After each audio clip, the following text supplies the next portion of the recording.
Support comes from the Missouri Forest Products Association, saluting Earth Day on April 22nd with an ongoing commitment to help offset carbon emissions with sustainable harvesting of Missouri forests. Details at choosewood.com.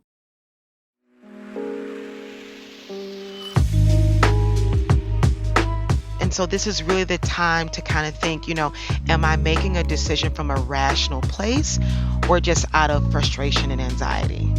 And so best decisions are made when they're not made in emotion. And yet it may feel impossible to override our emotions this holiday season. Marva Robinson wants us to shift our focus. This will really be, a staycation where you can surround yourself with some of your favorite things you have not had time for, and just really take the time out for yourself. Giving back is also great. I've been wondering how will a lot of the shelters handle passing out meals. And so maybe checking in to see if what you would have normally cooked as a huge dinner, you may be able to drop off and give to someone else. I'm Sarah Fenske. This is St. Louis on the Air.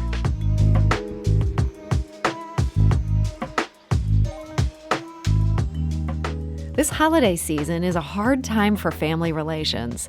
That's something Christina Meadows Jackson has learned firsthand. She's an OBGYN in St. Louis. And because she's on call for the Thanksgiving holidays, she had been planning to host Thanksgiving this year. Well, COVID-19 had other plans, and she joins us today to tell us about it. Dr. Meadows Jackson, welcome to the show. Oh, thank you for having me, Sarah. My pleasure. So heading into this year's Thanksgiving season, how did you envision gathering with your family? Well, it was my turn to host this year. So I usually host my family, and then I was going to host my husband's family. We do Wednesday with my family, and then Thanksgiving with my husband's family. So I have had these great plans of we have a detached garage, so air can flow through it. There's some fans in our garage. We have several space heaters that we're ready to turn on and just have an outside air-flowing garage. Every family got their own table. I felt like I kind of had it all. We have a buffet style. You have to hand sanitize before you go through the line. You have to wear your mask when you go through the line so you're not breathing on the food. I felt like I kind of thought of every detail to be safe. I still wanted to gather with my family and be with them for the holiday. Thanksgiving is my favorite holiday, and that's what I was hoping to do. Well, so it sounds like a great plan. What kind of reaction did your family have to this? Well, one side of the family was not very excited about the plan. They just wanted some normalcy to their holiday, all the masking and everything and all the COVID. And I think just everybody has COVID fatigue and they just wanted they don't want to be cold for Thanksgiving and freezing in my garage, despite my space heaters. But they wanted to be, inside on a couch watching football, like just some normalcy. Doing what you always do. Right. So it wasn't met too kindly. It was hard. We didn't agree at all. So did you decide, all right, fine, let's just all move inside. Let's sit on the couch and watch TV like we did last year? No, we kind of had a little bit of a heated argument about it. We started talking about it, and I started, saying, hey, let's do this, and kind of telling them my plans, and they were just like, no, we don't want to do that. We want, and I just kept on, talking about the, coronavirus and like how it's just not worth the risk, and it's, just one day, and how the virus is so frightening. Like some people get nothing, and then other people die, and then there's everything in the middle. Like it's just so crazy. And it was it just was met with just wanting normalcy and not wanting to be comfortable and not wanting to deal with it just for one day. So did you guys have to just agree to go separate ways at that point? Ultimately, we did. So I don't know what that side of the family is doing still. I don't know. Last we heard they were going to gather together at one of the homes, and just without us, which is really sad. to me, Thanksgiving is, being around family and being thankful for all the things that you have. And it was just really sad to me to not be able to, share that with that side of the family, like, that we've been kind of excluded because of our concern for, coronavirus. Mm-hmm. So it was sad. So are you still going to go ahead with this garage plan for the other half of the family? So since the numbers and the positive rate has been elevating over the last couple of weeks, we have decided to forego that plan. So now we are going to have a Zoom Thanksgiving. So that will be very interesting. I think my husband's going to set up like the screen on our dining room table and put the camera above it. So it'll be kind of like we'll be sitting there. We're all going to have our own meal, and I will see how it goes. So, but because we have a lot of small children in our family, that can make it hard with Zoom. Yes, and then my sister had a really good idea. In addition to like doing the Zoom, maybe like after dinner we could do like a family game night type of deal. So. Again, with the small children, I don't know how that's going to work, but I think that's what we're going to do. And we've been kind of researching some different games that you can play over Zoom, and hopefully we'll just make the best of it. So my uncle, he usually has like a little bit of a beer tasting thing. Everybody brings like the best beer they had that year, and they do a small beer tasting. And I said, why don't you do that over Zoom? Do it, like everybody just distribute all the, a beer that they liked and just kind of do it over Zoom. So I don't know. I think if people get creative, it can work. It's not going to be the same as last year, but I think it can work if you just think outside the box. Yeah, I mean, that sounds like a great way to salvage it. Are you disappointed that you're not able to pull off this garage Thanksgiving after all the work and the thought you put into it? I am, but, it's at the end of the day, the reason I did the garage, thought up the garage plan was because I wanted everybody to be safe. And as things are unfolding, that just like, even though that's a very, I think, low risk way to do it, it's probably just not the safest. So I think we're just going to hunker down and do the very distanced Thanksgiving. It is weird to me to think that I won't see this side of my family this year. So it makes me sad. But I will see them again. We'll have another holiday to figure out in about a month or so. We celebrate Christmas, so we'll see how that goes there. So we might be back at square one, but who knows? So Dr. Christina Meadows Jackson, thank you so much for joining us. It was my pleasure, and happy Thanksgiving to you and to all your listeners. And now Dr. Meadows Jackson is not alone in navigating these family matters. It's safe to say most of us at St. Louis on the Air are grappling with something along the same lines, and maybe you are too. If that's the case, we want to invite you to join our conversation. We're at 314-382-8255. That's 382-TALK. We'd love to hear what's happening with your family and how you're dealing with it. And joining us now to provide an expert's perspective is Marva Robinson. She's a licensed clinical psychologist and an adjunct faculty member at Webster University, and she's here to help sort out how to deal with family members and even friends in this pandemic. So, Marva Robinson, welcome. Thank you. Thank you for having me. So many of us complained about the difficulty of getting on the same page with family members about all sorts of issues, even before this pandemic. How does the fear of COVID-19 heighten the stakes? Well, it heightens the stakes because, as we've seen, there are two opinions and two approaches to how to handle the pandemic.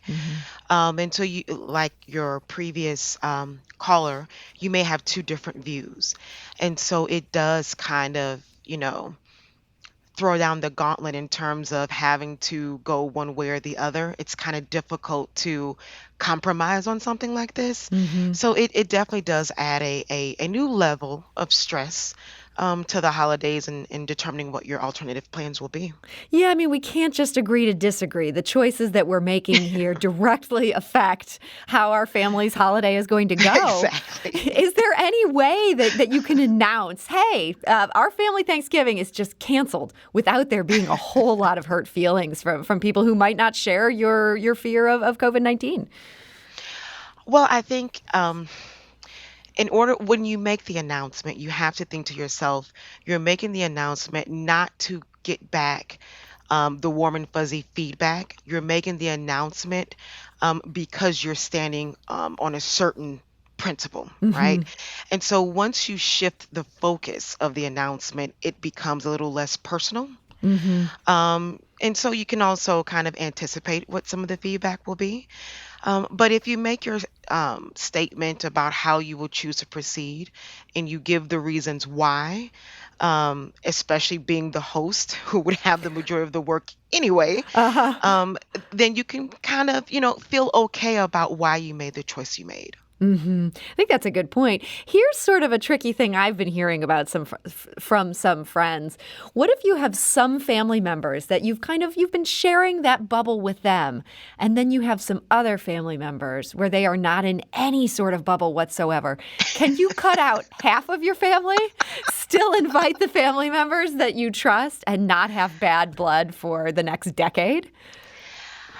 That would certainly be a tricky situation. And it actually does happen because you may have family members that are in the same household or they've been, like you said, in the same bubble, grocery shopping for one another, being around one another for the majority of the time. And then others want to join. I think you really just have to, again, stick to, this is why this is occurring. This is my reason, and stick to it.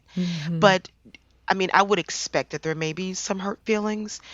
Hopefully, those other family members are also aware and look at the numbers and see the numbers in the announcements and won't take it personal, but that you're just erring on the side of caution.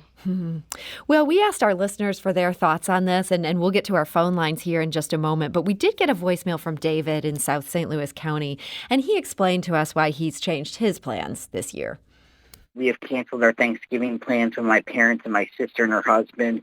My sister and her husband go to church with people that don't wear masks and continue being around people that are unmasked. And they don't seem to take the seriousness of the situation. And my parents continue to be around my sister as a result. So we are not doing Thanksgiving with family this year. My wife and I and our 2 young children are just going to stay home and eat by ourselves at home. And I'm going to cook everything for us at home this year. It's been a big emotional battle for our family with us saying that we need to take proper precautions and the other side of the family disagreeing. I'll be thankful for next year's Thanksgiving. Hopefully by then there'll be a vaccine that everyone will be able to get. Hopefully my family will be smart enough to take the vaccine. And that was David from South St. Louis County. Marva, it sounds like he's got some good perspective here as he says there was a big family battle, but he sounds comfortable with the choices that he's made. Exactly. And you can hear in his response the reasons why he's comfortable. He was able to state the evidence as he's seen it. He stated that he's erring on the side of caution, and therefore he's able to make that decisive decision. I don't take lightly that this decision will be easy, especially for those who host. When I've spoken with some of my patients, I can say people who tend to host the dinner are the nurturers of the family. They do it to create memories. Why else would someone, stay up late cooking a lot of food and end up doing all the dirty work afterwards, right? So people who host tend to do it for the memories. And so for them, this will be a very challenging time. However, they are making these decisions, those that are choosing not to host, because they are looking at the science, they are heeding recommendations, and because they're nurturers, they don't want to be the ones who may inadvertently contribute to having an empty chair at next year's Thanksgiving. And that sounds very grim, but that's the reality that we're dealing with. And so for those who may feel some hurt, I think they do want to be cautious because they would hate to think that, because of their gathering that they chose to host, someone got really ill and may not be at next year's Thanksgiving. That is some valuable perspective there. And my guest today is Marva Robinson. She's a licensed clinical psychologist here in St. Louis. She's also an adjunct faculty member at Webster University. She's a member of the Association of Black Psychologists, and she's helping us solve family disputes this Thanksgiving. And boy, there seem to be even more than usual. We do need to take a quick break, but we'll be back shortly to continue this conversation. This is St. Louis on the Air on St. Louis Public Radio, 90.7 KWMU.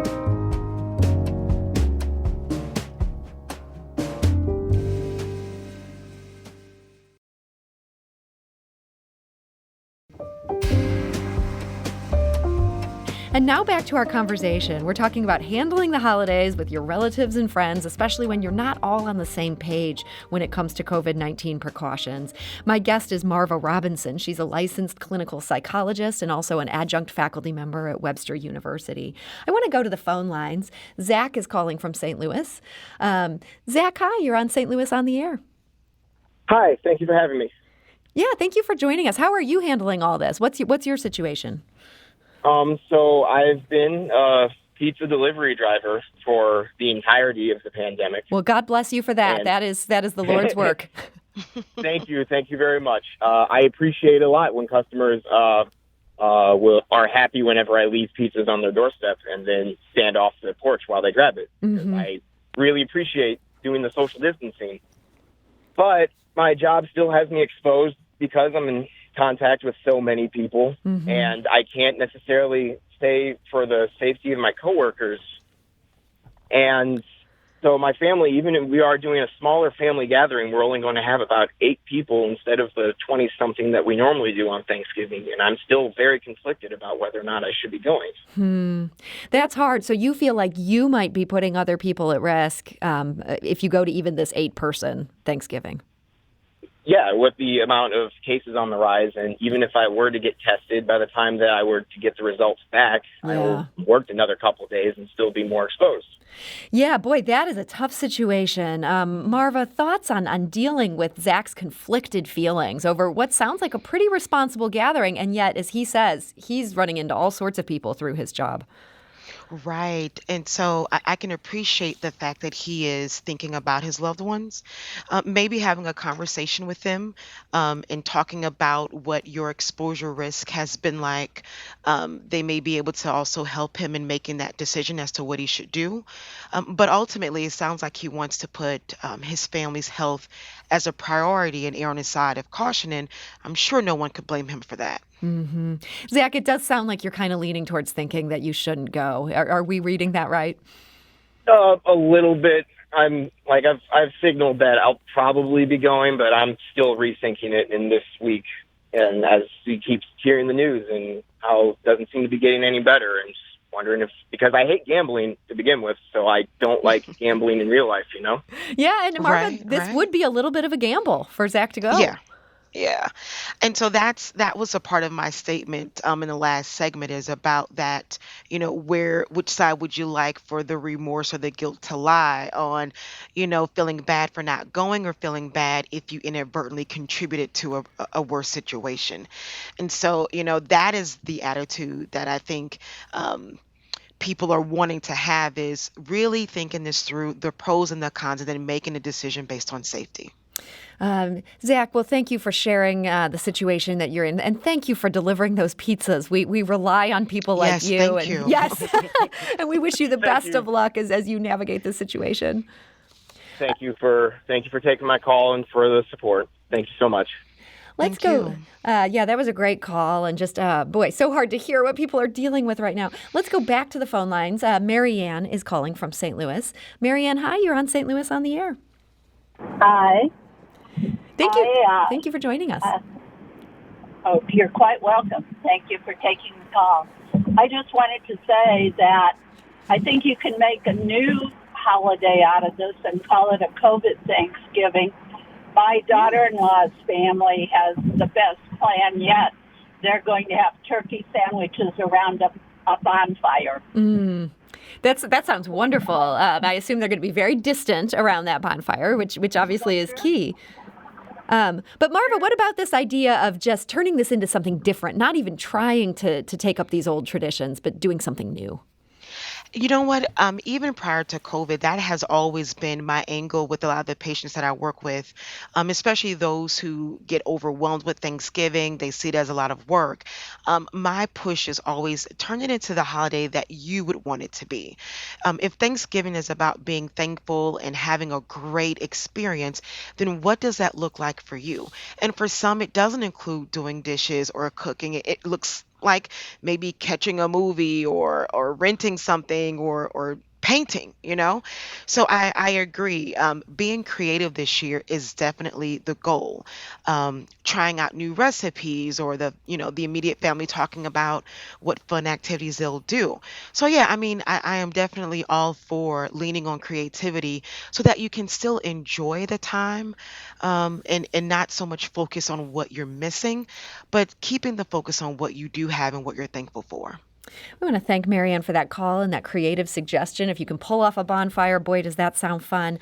And I'm going to go back to the phone lines here in a moment, but I do want to invite you to join us. Our lines are now open. And if you have thoughts on how to navigate this or want to spill some family gossip about how you're dealing with this, you can join us at 314-382-8255. That's 382-TALK. You can also send us a tweet at STL on air, or you can email us at talk@stlpublicradio.org. Marva, one other thing I wanted to ask you about before I go back to the phone lines here, and that is I've heard from some people that they're hearing from older relatives, people want to take precautions and not expose these older relatives. And the older relatives are saying, you know what, I would rather have this holiday with you. I'm willing to take this risk. I've had a very long life, and if the COVID-19 kills me, that's fine by me.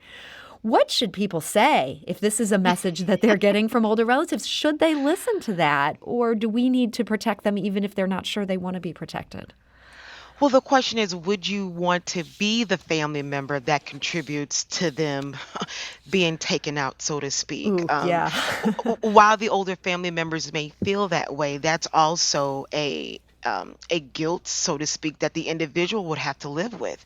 So yes, I can understand why they were saying, I can't, it's been 10 months, let's just meet together already. But, it goes the other way as well. Do you want to be the one that has to live with that? And I think a part of the desire to just go ahead is out of the desperation of how long we've been dealing with this. And so this is really the time to kind of think, am I making a decision from a rational place or just out of frustration and anxiety? Mm-hmm. And so best decisions are made when they're not made in emotion. Boy, that's a great thing to remember in all facets of life here. Let's go back to the phone lines. Brennan is calling from St. Louis. Brennan, hi, you're on St. Louis on the air. Hi, thanks for having me. Yeah, thanks for joining us. What's your situation as we head into Thanksgiving? So I'm a healthcare worker here, and my job is essentially testing people for COVID, making sure that their symptoms are dealt with. So it's been kind of an interesting year. Oh, I bet you've probably seen a lot of drama and a lot of very serious issues. Right. We've seen. I work in urgent care, so I'm not in the hospitals day in day out, but we still see some pretty tremendous cases, and it shocks us with the reality of what we're dealing with right now. Mm-hmm. So how are you dealing with this? I imagine you probably have a high chance of being exposed to this in your line of work. Right. So I just heard the story of the pizza delivery man who's afraid of exposing his family, and I kind of have that same confliction going into the holidays. I'm from California originally, and my family is encouraging me to fly back just because they haven't seen me in forever. But, going into an airport or being in close proximity with anyone else is always concerning, given how much exposure I might have. Yeah. So where are you leaning on all this? Do you think you're going to give in to your family's desires, or do you think you'll stay here in St. Louis for the holiday? Well, I think I'll have to give in to the family's desires. I'm really still deciding, but it's at a certain point. I know the risks that I'm taking, and I hope everyone else is educated on the risks that they're taking, and that's all I can hope for. Yeah, well, I think that's a great point. And Brennan, thank you for that. Marva, thoughts on Brennan's situation here? Wow, yeah, so that's a tough one. But it sounds like he's very clear about the risks that he's taking. And I'm sure that in his job he has on full PPE. He would probably take those same measures in the airport. Um, but it sounds like he's kind of weighed the pros and cons and have, just about settled on going to see family. And so, a lot of people have these tough decisions to make. Um, and again, it's that really grappling with the pros and the cons, weighing the risks versus the reward, and making a decision, and making sure that those you'll be with are very much aware of what your risk factor may be. Yeah, and it sounds like Brennan may want to also have a conversation if he hasn't already. And frankly, it sounds like he has, but just to assess what is the risk factor each of his family members is going to be bringing into this.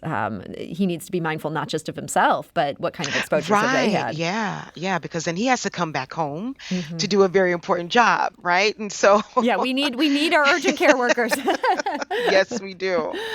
Well, Brennan, thank you for that call. Let's go back to the phone lines. Jesu is calling from St. Louis. You're on St. Louis on the air. Welcome. Hey, what up, everybody? Hope everybody's in good energy during this time. It sounds like you have good energy. It's great to hear that joy in your voice. What are you dealing with this? What's your situation this Thanksgiving? Well, I have a fairly newborn. She's 8 months. Me and my wife. She was born probably about a week after the whole lockdown started here. Wow! Congratulations! Yeah, Congratulations! That's our little Rona baby. Rona baby. So how are you navigating this holiday? You've got this little baby. I'm sure everybody wants to see this little baby. Everybody wants to see her. Everybody wants us to stop by, say hello. They want to hug her, kiss her, And if it was anything other than this time, that would be the idea for me and my wife. But it's kind of been difficult because now the holidays are coming up. My baby hasn't met a lot of our family yet, and it's kind of just been a little rough. We're kind of in cahoots. My wife is just like, no, let's just do our own thing. And I kind of feel a little salty because I'm like just wanting to be around my family and wanting to see people. It's kind of like, so, like, of course, happy wife, happy life. So we'll be spending our Thanksgiving, just as our household. But it's hard to get that message across to my mom and aunties and uncles and people who just want to see their new addition to the family. Boy, you can't blame them for that, Jesu. That is a hard situation there. Marva, he's decided happy wife, happy life. Do you think that's a good mantra? Yeah, I think that is a very good way to lean, sir. I agree. But a little bit about his call. A very common situation. So when I talk about creativity, thinking outside of the box, that could be for him, since there's family that haven't seen the baby, maybe collecting the pictures they've taken since she was born, having some cute pictures of her on Turkey Day, and then they can spend the time making picture collages that they will mail out as Christmas gifts. So they may not get to see her in person, but at least they can be creative around this holiday season to just send a little memento to let the family know that they are thinking of them. That's a great idea. Jesu, do you think maybe something like that, there's some way to make them feel included even if you're not all breathing on each other? Absolutely. I'd love to dress my baby up as a little turkey and just send out a whole email blast to the whole St. Louis and just kind of let them know that, there's others that's going through the same thing right now. Boy, that's such a great attitude. And I have to see that little baby dressed up as a turkey. Please promise me you will send that to talk@stlpublicradio.org because that is one of my favorite things is chubby babies who are dressed up like turkeys. So thank you for that call. Boy, it's happy to hear about babies, even if, that's obviously a complication for his family, but life goes on. Yeah, it does. It does. And there are still other ways of keeping the family abreast of the child's growth. That's a great point to make. Let's go back to the phone lines. David is calling from St. Louis. David, hi, you're on St. Louis on the air. Hello. Thank you for calling, taking my call. Yeah, thank you for joining us. So what's your situation? Well, we are a very small family with a lot of relatives scattered about, and we have daughter who had COVID. Oh, who's my. returning from college, and she kind of has the perspective that it's all over, and so she wants to invite people over and go out with people, and she's totally prepared to return to normal, where my wife and I are still using the utmost of caution. So we have planned to do a Zoom cooking with friends and family, and we're going to do some Zoom visiting over dinner, but we're definitely not doing any face-to-face, where our daughter wants to do face-to-face with everybody all the time. Yeah, is she disappointed that you and your wife are continuing to take these precautions? She's mildly offended because we will only we try to social distance in the house with her. We insist that she wear a mask and that we wear a mask because that's what we've been advised to do, because she's out and about. She's living life as if it's over. She's the one who's had it and we haven't. Yeah, that's that's a really tough situation. Wow. And we actually got an email that feels very relevant. I want to read this here real quick, Marva, before I turn the floor over to you. Mm-hmm. Karen in University City writes, I am concerned about how many people think that simply getting a negative test is enough to go back to normal. Twice this year, I've been exposed by people who thought they were okay because they had had a test, but the virus didn't show up until days later. There's a wide variety of test accuracy and virus incubation time. We all really need to go on the assumption that we have the virus and act accordingly. I've heard people say this even for people who've had it and recovered, like the situation that David's talking about here with his daughter. But this is a tough situation emotionally in this household. Marva, thoughts on what David could do or should do here? Well, I think he and his wife are taking the correct stance. In this one, it seems actually a little bit easier of a decision because they are the parents. It is their household.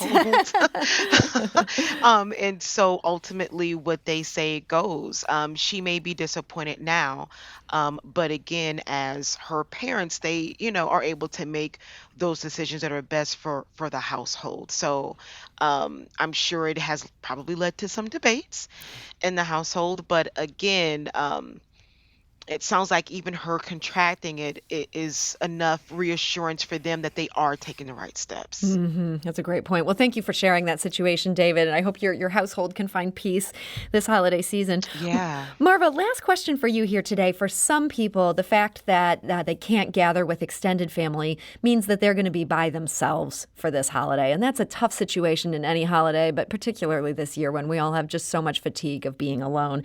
What's your advice on having a nice solo holiday if that's the situation people find themselves in?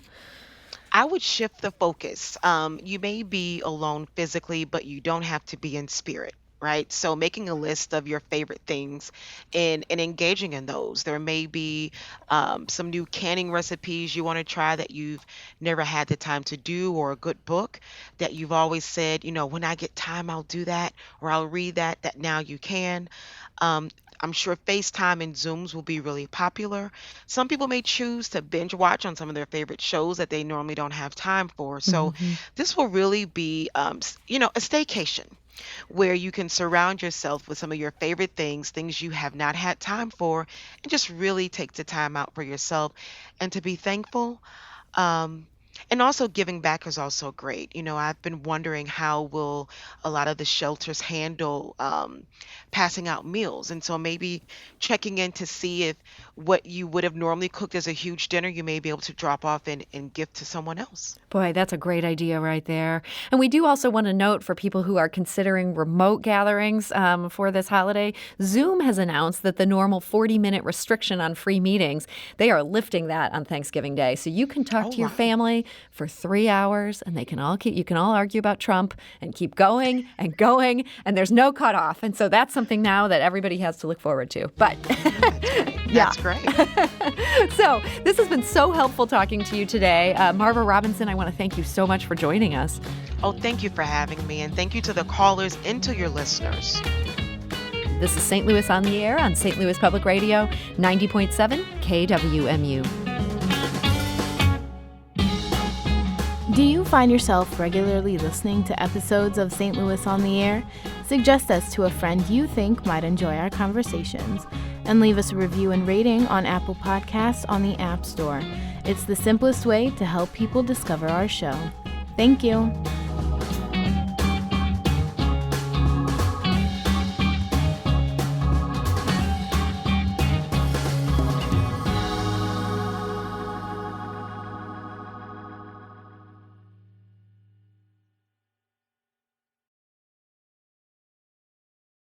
Support comes from the Missouri Forest Products Association, saluting Earth Day on April 22nd with an ongoing commitment to help offset carbon emissions with sustainable harvesting of Missouri forests.